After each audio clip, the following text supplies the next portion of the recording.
Trick to learn Krebs cycle.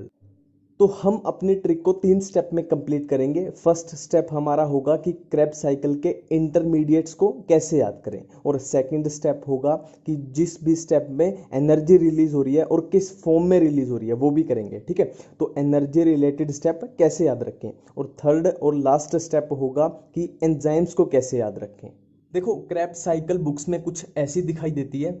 तो हम start करेंगे अपनी trick acetyl co enzyme A से, और उसको साइकिल को क्लॉकवाइज घुमाते हुए खत्म करेंगे ऑक्सैलो एसीटेट पर। तो स्टार्ट करते हैं अपनी ट्रिक। देखो, एक सिटी को टेररिस्ट अटैक से बचाने के लिए उस सिटी में मिलिट्री ऑपरेशन हुआ। ठीक है, एक सिटी को टेररिस्ट अटैक से बचाने के लिए उस सिटी में मिलिट्री ऑपरेशन हुआ। तो देखो, आप सबको पता है कि जब किसी सिटी में मिलिट्री ऑपरेशन होता है तो पूरी सिटी को लॉकडाउन कर दिया जाता है, मतलब पूरी सिटी को साइलेंट कर दिया जाता है। अब इसी ट्रिक को अगर हम लिखेंगे तो किस तरीके से लिखेंगे? देखो, a city is kept silent for military operation, मतलब एक सिटी को साइलेंट कर दिया गया किसके लिए? मिलिट्री ऑपरेशन के लिए। A city is kept silent for military operation. तो हमें ए से याद आ जाएगा एसिटाइल कोएंजाइम ए, और सिटी से याद आएगा साइट्रेट, और इज आई एस से याद आएगा आई एस जिसमें है आइसोसाइट्रेट, और केप्ट के के से याद आएगा हमें कीटो ग्लूटारेट, और साइलेंट के एस से याद आएगा सक्सीनेट। अभी आप सोच रहे होगे आप में से कई लोग कि मैंने सक्सीनाइल कोएंजाइम ए को इसमें कंसीडर नहीं किया। तो देखो, कॉमन सेंस की बात है कि जहां सक्सीनेट है उसी के आसपास सक्सीनाइल कोएंजाइम ए होगा। ठीक है, अब कैसे याद करें कि इसके ऊपर होगा या इसके नीचे? तो सिंपल सी ट्रिक है उसके लिए। देखो, सक्सीनेट के नाम में ही आ रहा है लेट, मतलब सक्सीनेट लेट होगा, मतलब सक्सीनेट बाद में आएगा, सक्सीनाइल को एंजाइम ए पहले आएगा। तो इसीलिए मैंने सक्सीनाइल को एंजाइम ए को यहाँ पे नहीं लिखा है। अब 4 के एफ से हमारे पास आया फ्यूमारेट, और मिलिट्री के एम से हमारे पास आया मैलेट, और ऑपरेशन के ओ से हमारे पास आया ऑक्सैलो एसीटेट। एक बार फिर से रिवाइज कर लेते हैं। A city is kept silent for military operation, कि एक सिटी को साइलेंट रखा गया मिलिट्री ऑपरेशन के लिए। ए से acetyl co enzyme A, city से साइट्रेट, इज से आइसोसाइट्रेट, केप्ट के से कीटोग्लूटारेट, साइलेंट के एस से सक्सीनेट, 4 के एफ से फ्यूमारेट, मिलिट्री के एम से मैलेट, और ऑपरेशन के ओ से ऑक्सैलो एसीटेट। अब हमने इंटरमीडिएट्स तो याद कर लिए साइकिल के। अब ये कैसे याद करें कि कौन से स्टेप में एनर्जी रिलीज हो रही है, कौन से में नहीं हो रही है? देखो, सिटी पे अटैक हो रहा था। ठीक है, सिटी पे टेररिस्ट अटैक कर रहे थे, और अटैक बिना एनर्जी की हेल्प से नहीं हो सकता। एनर्जी मतलब हथियार, एक्सप्लोजिव, मतलब कुछ एनर्जी वाली चीज चाहिए। तो जब भी एनर्जी का क्वेश्चन आए कि कौन से स्टेप में एनर्जी थी, हमने याद करना है कि सिटी पे अटैक हो रहा था। और सिटी पे अटैक क्यों हो रहा था? सिटी को खत्म करने के लिए। तो जब भी एनर्जी का क्वेश्चन आए तो सिटी पे अटैक करवा देना है हमने। अटैक मतलब सिटी को खत्म कर देना है, सिटी को खत्म कर देना है। और हमारे पास बचे सिर्फ ये स्टेप। एनर्जी से रिलेटेड जब भी क्वेश्चन आए तो अटैक करवा देना है सिटी पे, तो सिटी खत्म हो जाएगी। हमारे पास बचते हैं सिर्फ ये स्टेप। अब इसमें कैसे याद करें एनर्जी? देखो, अब हमारे पास ये स्टेप बच गए। ए सिटी, वो सिटी तक हटा के हमारे पास सिर्फ ये स्टेप बच गए। अब देखो, इसमें कैसे याद करें कहाँ पे क्या रिलीज होगा और कहाँ पे नहीं रिलीज होगा? देखो, आप सबको पता है कि मिलिट्री से ऊपर कोई पावर नहीं होती। ठीक है, मिलिट्री से ऊपर कोई पावर नहीं होती। तो मिलिट्री हमारा कहाँ पे आ रहा था? मैलेट में। तो मिलिट्री से ऊपर कोई पावर नहीं है, मतलब इस स्टेप में कोई एनर्जी का रिलीज नहीं होगा। अब देखो, बाकी स्टेप्स में सब में एनर्जी रिलीज होगी, जिसमें नहीं होनी थी हमने वो पहले ही काट दिया, क्योंकि मिलिट्री से ऊपर कोई पावर नहीं होती। ठीक है, अब बाकी स्टेप्स में या तो NADH रिलीज होगा या FADH2। अब FADH2 किस में होगा, NADH2 किस में होगा? इसकी भी एक सिंपल सी ट्रिक है। अब देखो, FADH2 स्टार्ट होता है F से, और यहाँ पे F से देख लो कौन सा स्टार्ट हो रहा है? फ्यूमारेट, मतलब FADH2 फ्यूमारेट के आसपास होगा। अब देखो, फ्यूमारेट के आसपास दो ऑप्शन बनते हैं, या तो यहाँ या तो यहाँ। यहाँ पे तो पॉसिबल है ही नहीं, क्योंकि मिलिट्री से ऊपर कोई पावर नहीं है। तो मतलब सिर्फ एक ऑप्शन बचा, तो यहाँ से रिलीज होगा FADH2। अब बाकी जितने भी स्टेप बचे सब में निकाल दो NADH, सब में हमने निकाल दिया NADH, और ये आपका एनर्जी वाला भी कंप्लीट हो गया पोर्शन। अब हमारे पास बच जाता है क्रेब्स साइकिल का सबसे आसान पार्ट, जो कि है एंजाइम को याद करना। देखो एक्चुअली एंजाइम को याद ही नहीं करना पड़ता हमें, इसमें क्वेश्चन में ही इसका आंसर गिवन होता है। स्टेप जो होता है वो खुद ही बता देगा कि उसमें कौन सा एंजाइम है। अब मान लो हम ये स्टेप उठा लें, अगर आइसोसाइट्रेट इज कन्वर्टेड इनटू कीटोग्लूटारेट। देखो आपको एंजाइम याद करने में सिर्फ एक ही बात पता होनी चाहिए कि जहां भी डीहाइड्रोजिनेज वर्ड आ जाए, डीहाइड्रोजिनेज का मतलब है एनर्जी का रिलेशन, मतलब वहां एनर्जी रिलीज हो रही है। ठीक है, तो देखो अब आइसोसाइट्रेट अगर कन्वर्ट होता है कीटोग्लूटारेट में, तो हमें पता है यहाँ पे NADH रिलीज होता है, मतलब एनर्जी रिलीज होती है। तो एनर्जी का मतलब डीहाइड्रोजिनेज, तो सिंपल आइसोसाइट्रेट कन्वर्ट हो रहा था तो एंजाइम का नाम हो जाएगा आइसोसाइट्रेट डीहाइड्रोजिनेज। सिंपल है। एक और एग्जांपल देख लेते हैं। देखो ketoglutarate is converted into succinate, और ये एनर्जी रिलीज कर रहे हैं। अब देखो कैसे लिखेंगे, कीटाग्लूटारेट कन्वर्ट हो रहा है तो कीटोग्लूटारेट, और एनर्जी रिलीज हो रही है तो पीछे लगा देंगे डीहाइड्रोजिनेज, तो एंजाइम हो गया कीटोग्लूटारेट डीहाइड्रोजिनेज। अब एक स्टेप है फ्यूमारेट इज कन्वर्टेड इनटू मैलेट। अब इसमें एनर्जी रिलीज नहीं होती, इसमें क्या करें, फ्यूमारेट देखो कन्वर्ट हो रहा है तो फ्यूमारेट को लिख देंगे। अब एनर्जी रिलीज नहीं हो रही तो डीहाइड्रोजिनेज इसमें नहीं आएगा, तो सिंपली ये हो जाएगा फ्यूमारेज। कुछ याद ही नहीं करना। एक और एग्जाम है जिसमें डीहाइड्रोजिनेज नहीं आता, वो है साइट्रेट सिंथेज। अब देखो नाम से ही पता लग रहा है साइट्रेट सिंथेज, मतलब ये सिंथेसिस ऑफ साइट्रेट में काम आएगा। कुछ भी नहीं याद करना एंजाइम में, इतना ही था, बिल्कुल सिंपल था। Trick to learn glycolysis. कोई इंट्रोडक्टरी फालतू की बकवास नहीं करेंगे, डायरेक्ट अपने ट्रिक पे आते हैं। तो ग्लाइकोलिसिस हमारे पास बुक्स में कुछ इस तरीके से दी हुई है। देखो एक सिंपल सी स्टोरी बताऊंगा, आप इजीली अपनी लाइफ से रिलेट कर सकते हो।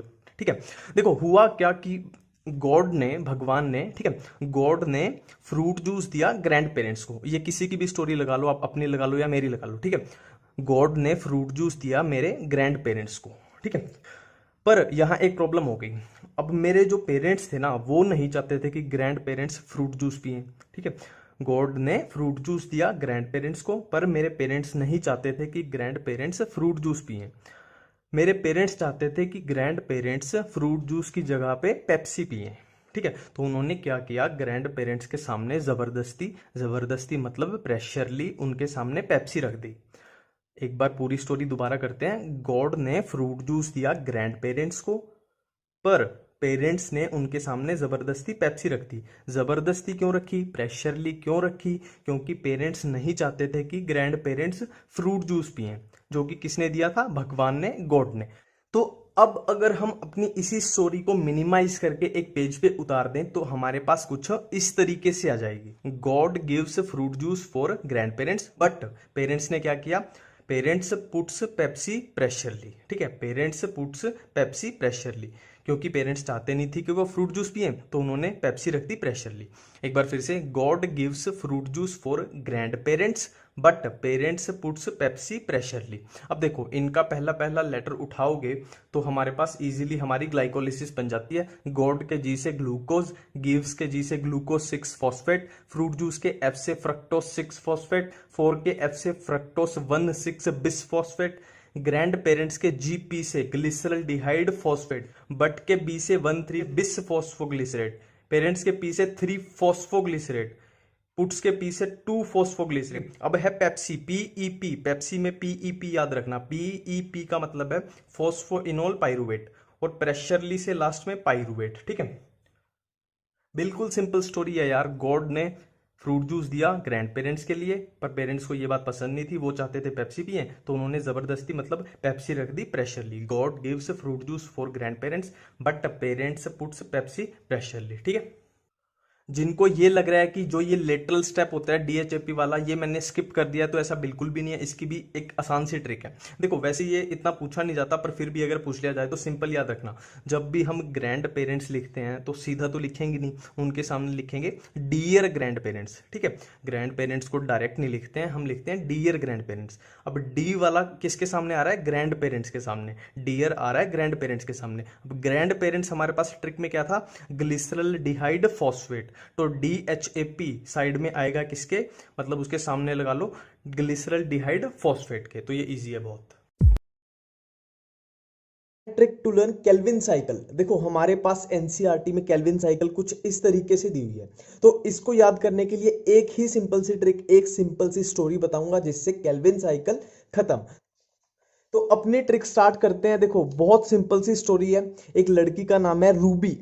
रूबी, तो ये रूबी की स्टोरी है। तो रूबी को जब CO2 मिलती है, ठीक है, रूबी को जब CO2 मिलती है तो वो पागल हो जाती है। रूबी को जब CO2 मिलती है तो वो पागल हो जाती है, और उसके पागलपन को रिड्यूस करने के लिए डॉक्टर उसको 3 पंच लगाते हैं। रूबी को जब CO2 मिलती है वो पागल हो जाती है, और उसके पागलपन को रिड्यूस करने के लिए डॉक्टर उसको 3 पंच लगाते हैं। अब 3 पंच किस लिए लगाए थे? उसको ठीक करने के लिए, मतलब उसको दोबारा नॉर्मल रूबी बनाने के लिए। तो 3 पंच लगते ही वो रीजनरेट होके नॉर्मल रूबी बन जाती है। ठीक है, अब अपनी इसी ट्रिक को हम केल्विन साइकिल पे अप्लाई करके देखते हैं। देखो रूबी को CO2 मिलती है तो वो पागल हो जाती है। रूबी मतलब राइबुलोज 1,5 बिसफॉस्फेट। रूबी को CO2 मिलती है तो वो पागल हो जाती है। CO2 मतलब कार्बोक्सिलेशन, और पागल मतलब PGL फोस्फोग्लिसरेट। और पागलपन को रिड्यूस करने के लिए 3 पंच लगाते हैं। ठीक है, पागलपन को रिड्यूस करने के लिए 3 पंच लगाते हैं। तो फोस्फोग्लिसरेट का किया रिडक्शन, ठीक है, और 3 पंच मतलब 3P, 3 से आया ट्रायोज और पंच के P से आया फॉस्फेट, तो रिडक्शन के बाद बना ट्रायोस फॉस्फेट। ठीक है, अब 3 पंच लगते ही जो वो पागल हो गई थी तो वो रीजनरेट होके नॉर्मल रूबी बन गई। तो ट्रायोस फॉस्फेट रीजनरेट होके दोबारा बन जाएगा राइबुलोस 1,5 बिसफॉस्फेट, और ये साइकिल ऐसे ही चलती रहेगी। ठीक है, इसमें ऐसे ही ये साइकिल चलती रहेगी, बहुत सिंपल है। ठीक है, अब दूसरी बात करते हैं कि इनमें से कौन से स्टेप एनर्जी रिलेटेड है। तो बहुत सिंपल है। देखो ये है कार्बोक्सिलेशन, मतलब यहां प्लांट CO2 को कंज्यूम करता है। अब देखो प्लांट CO2 को कंज्यूम एनर्जी लगा के क्यों करेगा? कोई भी रीजन नहीं है, क्योंकि CO2 देख लो, ह्यूमंस रेस्पिरेट कर रहे हैं, कितनी सारी CO2 फ्री में बाहर जा रही है, और कितना पोल्यूशन कर रहे हैं हम, उससे भी कितनी सारी CO2 एनवायरमेंट में अवेलेबल है प्लांट के लिए। तो प्लांट को कोई जरूरत नहीं है CO2 कंज्यूम करने के लिए एनर्जी का खर्चा करने की। तो यहां पे कार्बोक्सिलेशन वाले स्टेप में एनर्जी का यूज नहीं होगा। ठीक है, और यहां जो 2 स्टेप बचे, यहां पे एनर्जी का रिलेशन है। तो हमें CO2 वाले स्टेप से याद हो गया कि CO2 तो फ्री में बट रही है, तो प्लांट उसके लिए खर्चा क्यों करेगा? तो वहां एनर्जी का रिलेशन नहीं है। बाकी के 2 बचे जो रिडक्शन और रीजनरेशन, वहां पे एनर्जी का रिलेशन होगा। ठीक है, अब इसका एक लास्ट पॉइंट बच गया कि जो सुक्रोस बनता है, कि जो प्लांट फूड बनाता है, वो कहां से निकलेगा? इससे निकलेगा, इससे निकलेगा, या इससे निकलेगा? तो देखो इसके लिए बहुत सिंपल सी बात है। ये यहां देख लो CO2, यहां CO2 है, यहाँ पे CO2 है। तो CO2 एक हार्मफुल गैस होती है, हमें पता है। CO2 एक पोल्यूटेंट है, तो हम पोल्यूटेंट के पास बैठ के खाना नहीं बनाएंगे। पोल्यूटेंट जो CO2 है उसके पास बैठ के खाना नहीं बनाएंगे। तो CO2 से दूर जो बचा, जो CO2 के टच नहीं हो रहा, वो बचा सिर्फ ट्रायोस फॉस्फेट। तो ट्रायोस फॉस्फेट से निकाल दो सुक्रोस। ठीक है, वीडियो अच्छी लगे तो लाइक कर देना और चैनल को सब्सक्राइब कर देना, ताकि आपको नई वीडियोस के नोटिफिकेशन मिलती रहे। Thank you.